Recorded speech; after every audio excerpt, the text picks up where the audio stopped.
তো আজকে কথা বলবো টাইপ 1 ডায়াবেটিস মেলাইটাস নিয়ে।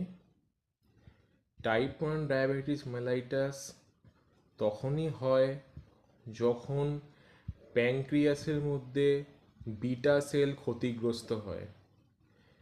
এবার এই বিটা সেলটা কী জিনিস চলুন আমরা জেনে নিই। বিটা সেল হচ্ছে প্যানক্রিয়াসের মধ্যে সেই সেল যার থেকে ইনসুলিন সিক্রিশন হয়। বিটা সেল যদি ক্ষতিগ্রস্ত হয় তাহলে তো ইনসুলিন সিক্রিশন হবে না। সেই ক্ষেত্রে আমাদের রক্তে গ্লুকোজের মাত্রা বেড়ে যাবে। এই ইনসুলিনের কাজই হচ্ছে গ্লুকোজের মাত্রাকে নিয়ন্ত্রণে রাখা।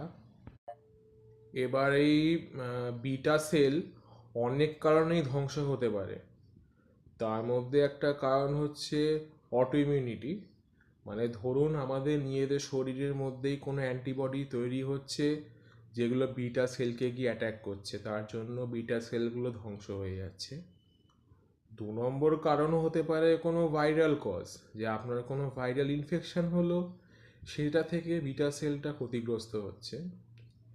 এছাড়া আর হতে পারে যদি আপনার শরীরে আয়রন প্রচুর মাত্রায় বেড়ে যায়, তো সেই ক্ষেত্রে কি হয়, আয়রনগুলো প্যানক্রিয়াসে গিয়ে ডিপোজিট হতে থাকে, সেই জন্য বিটা সেলগুলো আস্তে আস্তে ক্ষতিগ্রস্ত হয়।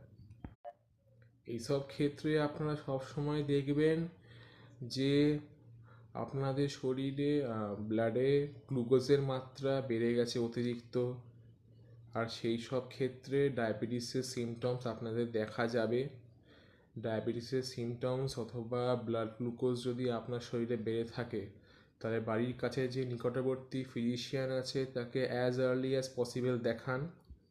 এবং আমি আগের একটা ভিডিওয়ে ডায়াবেটিসের সাইড অ্যান্ড সিমটমস নিয়ে আগেই আলোচনা করেছি, চাইলে আমার প্লে লিস্টে গিয়ে দেখতে পারেন ভিডিওটা। তো আজকের মতো বক্তব্য এখানেই শেষ করলাম।